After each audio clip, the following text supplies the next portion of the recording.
Assalamualaikum warahmatullahi wabarakatuh. Eh, Perkenalkan, nama saya Hafiz Ramadan, mahasiswa dari Universitas Pancasakti Bekasi dengan nomor induk mahasiswa 2892250 174. Saya dari Prodi Manajemen pada Fakultas Ekonomi dan Bisnis dengan dosen pengampu yaitu Pak Hendra Permadi, ST, MM. Di sini saya akan memberikan materi pembelajaran yaitu tentang ekonomi makro. Yaitu pada bab pertama pada pelajaran ekonomi makro. Ekonomi makro adalah suatu kajian khusus yang digunakan untuk mempelajari mekanisme kerja secara keseluruhan. Ekonomi makro meneliti fenomena-fenomena ekonomi yang lebih luas seperti tingkat pengangguran, kemudian pendapatan nasional, kemudian tingkat pertumbuhan, kemudian inflasi dan tingkat harga. Tujuannya untuk memahami berbagai peristiwa ekonomi, merumuskan dan memperbaiki suatu kebijakan ekonomi. Ekonomi makro adalah cabang dari ilmu ekonomi yang mempelajari perilaku dan kinerja perekonomian secara keseluruhan. Ekonomi makro berfokus pada perubahan agregat dalam perekonomian seperti pengangguran, tingkat pertumbuhan, kemudian produk domestik, bruto, inflasi, kemudian ada ekonomi makro yang berfungsi juga untuk menganalisis semua indikator agregat dan faktor-faktor ekonomi mikro yang mempengaruhi perekonomian. Kemudian pada praktiknya pemerintah suatu negara cenderung menggunakan ekonomi makro untuk membantu merumuskan kebijakan dan ekonomi nasional. Kemudian dengan demikian, ekonomi makro cenderung melihat faktor-faktor yang mempengaruhi kinerja ekonomi suatu negara secara keseluruhan. Nah, adapun ilmu ekonomi secara umum memang berkaitan erat dengan suatu pemahaman dan pengetahuan seseorang dalam mengatasi berbagai masalah ekonomi. Tujuannya adalah untuk memenuhi kebutuhan hidupnya sehingga dapat mencapai titik makmur dan sejahtera melalui aktivitas-aktivitas ekonomi. Pada praktiknya, teori ekonomi makro akan berusaha menggeneralisasi data-data ekonomi guna memberi penafsiran terhadap data tersebut. Adapun dalam kajian teori ekonomi terbagi atas ekonomi makro dan ekonomi mikro. Secara sederhana, dalam ekonomi makro, konsumen dan produsen dianggap sebagai suatu kesatuan, sedangkan dalam ekonomi mikro, konsumen dan produsen dipandang sebagai suatu individu yang berdiri sendiri-sendiri.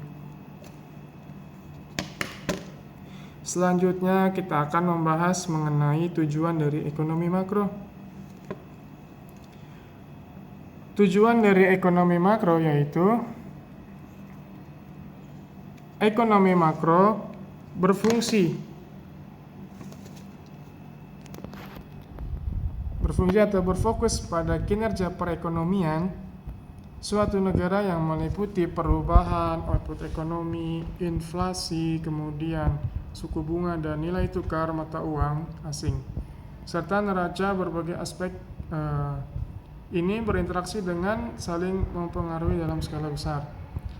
Penelitian ekonomi makro berupaya menjawab pertanyaan-pertanyaan mendasar tentang sebab akibat ekonomi, serta bagaimana kebijakan ekonomi dapat mempengaruhi perekonomian secara keseluruhan. Mengingat bahwa ekonomi makro mempelajari seluruh ekonomi dengan fokus pada keputusan masalah dalam skala yang besar. Oleh karena itu, tujuan utama dari ekonomi makro ialah memahami pertumbuhan ekonomi suatu negara. Ini melibatkan analisis terhadap produktivitas, investasi, kemudian konsumsi, dan faktor-faktor lain yang dapat digunakan pada perekonomian menuju pertumbuhan dan berkelanjutan. Kemudian mengendalikan tingkat inflasi agar tetap stabil dan tidak merugikan masyarakat.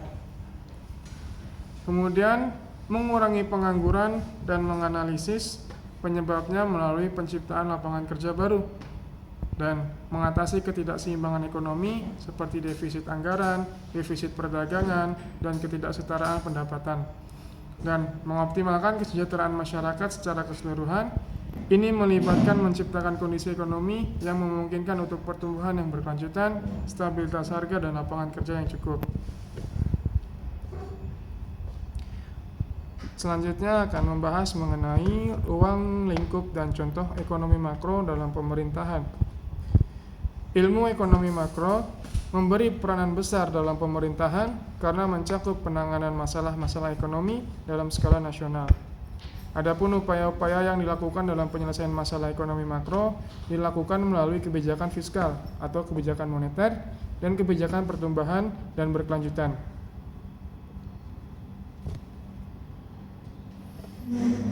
Mengutip dari buku Pengantar Ilmu Ekonomi Mikro dan Makro yang ditulis oleh Dr. Haji Sugianto SEMM dan Anggun Putri Romadina SEME, ruang lingkup ekonomi makro adalah: yang pertama ada kebijakan fiskal. Kebijakan fiskal adalah kunci untuk mengembangkan arah pendapatan pengeluaran dan risiko defisit. Kebijakan ini dilakukan dengan penekanan pada penentuan ruang fiskal dan sumber pendanaan serta peningkatan manajemen pengeluaran publik. Contohnya melalui keputusan pemberlakuan pajak dan pengeluaran anggaran pemerintahan atau APBN. Yang selanjutnya yaitu adalah kebijakan moneter.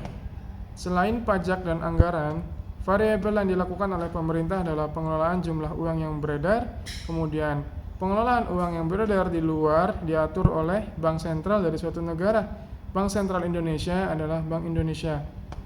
Dan pengelolaan jumlah uang yang beredar dilakukan untuk mempengaruhi tingkat harga, suku bunga, kurs mata uang asing, pengangguran, hingga tingkat output negara. Contoh kebijakan moneter diantaranya adalah penerbitan surat utang negara, pelaksanaan kredit langsung oleh Bank Indonesia, penetapan suku bunga acuan, penyediaan fasilitas overdraft, dan lainnya. Kebijakan pertumbuhan, fungsi dari kebijakan ini adalah untuk menyeimbangkan neraca keuangan di suatu fungsi atau negara, salah satu kebijakan dari ekonomi makro. Ini muncul akibat dari kekhawatiran para ahli ekonomi atas kemampuan pemerintahan dalam mengatur siklus bisnis melalui kebijakan moneter dan fiskal. Kekhawatiran tersebut dilihat melalui keputusan pemerintahan untuk membiayai pengeluaran yang lebih tinggi atau dikenal dengan anggaran defisit. Contoh dari kebijakan pertumbuhan ini diantaranya pemberian insentif pada perusahaan-perusahaan yang terus berinovasi, kemudian menggunakan teknologi terbaru dan melakukan pengembangan kualitas produk. Adapun data indikator ekonomi makro dalam mencakup data inflasi, data indeks harga perdagangan besar, Purchasing Manager Index atau PMI, kemudian manufaktur neraca perdagangan Indonesia, dan realisasi investasi. Indeks keyakinan konsumen, kemudian ada indeks penjualan real atau IPR, kemudian ada saldo bersih pertimbangan, kemudian ada kegiatan usaha, realisasi anggaran pendapatan dan belanja negara atau yang kita sebut dengan APBN. Utang luar negeri, dan ada cadangan devisa serta uang yang beredar.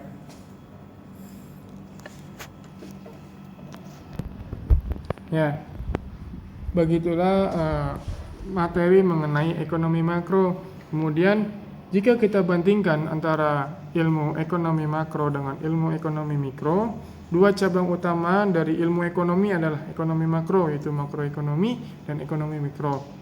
Kemudian seperti tercermin pada namanya, kedua teori ekonomi ini pun bertentangan kontennya secara singkat. Ekonomi makro yang memfokuskan studinya pada ekonomi secara menyeluruh dan total, sementara pada ekonomi mikro merupakan studi yang menyoal unit ekonomi secara perorangan. Diferensiasi antara kedua teori ekonomi tersebut juga berdasarkan pada bagaimana para pakar ekonomi menekankan tema pembahasannya. Penekanan pada penganut teori ekonomi makro adalah pada perilaku agen-agen ekonomi secara keseluruhan atau agregat. Perbedaan lainnya dari kedua teori ekonomi antara mikro dan makro ialah pada asumsi-asumsi yang digunakan. Teori ekonomi mikro yang sering juga disebut sebagai teori ekonomi klasik, berasumsi bahwa struktur pasar adalah bentuk persaingan yang sempurna. Informasinya pun sempurna dan simetris, ada kesamaan homogen dalam input atau outputnya, serta para pelaku ekonominya rasional dan bertujuan untuk memaksimalkan keuntungan. Teori ini juga menyampaikan asumsi bahwa penyesuaian melalui mekanisme pasar seketika dapat tercapai, serta uang hanya memiliki fungsi sebagai alat transaksi saja. Dengan demikian, menurut para penganut teori ekonomi klasik ini, masalah ekonomi hanya pada sisi penawaran saja, seperti contoh pada Adam Smith, yaitu adalah tokoh ekonomi yang sangat populer sebagai motor teori ekonomi mikro ini. Kemudian momentum Great Depression yang terjadi pada periode 1929 sampai dengan 1933 menjadi tonggak bangkitnya teori ekonomi makro. Teori ini lahir sebagai kritik atas teori ekonomi klasik ala Smith. Teori ekonomi makro ini dipelopori oleh John Maynard Keynes. Karena itu pengikut teori ini kemudian disebut dengan Keynesian. Berkebalikan dengan asumsi para pengusung teori ekonomi mikro, kaum Keynesian beranggapan bahwa struktur pasar memiliki kecenderungan yang monopolistik dengan informasi asimetris dan tidak sempurna. Input dan output yang dijadikan pertukaran juga beragam atau heterogen. Keynesian juga berasumsi bahwa uang tidak hanya dianggap sebagai alat transaksi saja, namun uang juga dapat dimanfaatkan sebagai alat penyimpan nilai. Dengan demikian, uang sangat mungkin digunakan untuk mendapatkan keuntungan melalui tindakan yang spekulatif dari serangkaian asumsi di atas. Mereka yang sepakat pada ekonomi makro berpendapat atau berpandangan bahwa peran pemerintahan sangatlah dibutuhkan dalam pengelolaan perekonomian melalui kebijakan moneter dan kebijakan fiskal. Kemudian ekonomi makro, cabang yang mempelajari tentang perekonomian secara keseluruhan, termasuk kinerja, perilaku hingga proses pengambilan keputusan. Perbedaan yang sangat terlihat atau sangat jelas pada ekonomi mikro dan antara ekonomi makro adalah ruang lingkup. Ekonomi mikro fokus pada perspektif individu, sementara ekonomi makro jauh lebih luas dan umum, seperti kebijakan fiskal moneter, sedangkan ruang lingkup ekonomi mikro terdapat ekonomi mikro hanya bagian-bagiannya saja. Kemudian pada tujuan dari ekonomi mikro itu untuk memahami perilaku konsumen dan perusahaan dalam mengambil keputusan ekonomi serta menentukan harga dan kuantitas barang dan jasa yang diperjualbelikan. Sedangkan tujuan dari ekonomi makro adalah untuk memahami dan menganalisis perubahan ekonomi secara keseluruhan. Dan secara teori pun ekonomi mikro membahas tentang teori harga, kemudian teori produksi, kemudian teori pasar. Sedangkan pada teori ekonomi makro membahas tentang kebijakan fiskal dan moneter, serta hubungan antara perekonomian dan faktor-faktor lain seperti politik, sosial, dan lingkungan. Kemudian dari segi contoh pun, contoh kegiatan ekonomi mikro adalah jual beli, bekerja, dan sebagainya. Sedangkan contoh kegiatan ekonomi makro ialah kebijakan fiskal dan moneter, pemerintahan seperti pengaturan suku bunga, pengeluaran pajak dalam ekonomi, yang kita mengenal ekonomi mikro dan ekonomi makro. Meskipun keduanya saling berkaitan, namun terdapat perbedaan dalam ruang lingkup, tujuan, teori, serta contoh-contohnya. Saya rasa cukup materi mengenai ekonomi mikro yang telah saya sampaikan. Kesimpulan yang dapat kita sampaikan, ekonomi makro itu dalam segi kehidupan sehari-hari itu sangatlah penting. Karena apa? Karena untuk mengatur sesuatu yang skalanya besar tentunya harus ada perhitungan yang sangat hati-hati dan teliti. Selain itu, jikalau tidak ada ilmu ekonomi, tentunya pergerakan baik dari segi keuangan maupun dari segi pasar pun itu akan terhambat, sehingga menimbulkan sesuatu hal yang tidak baik nantinya.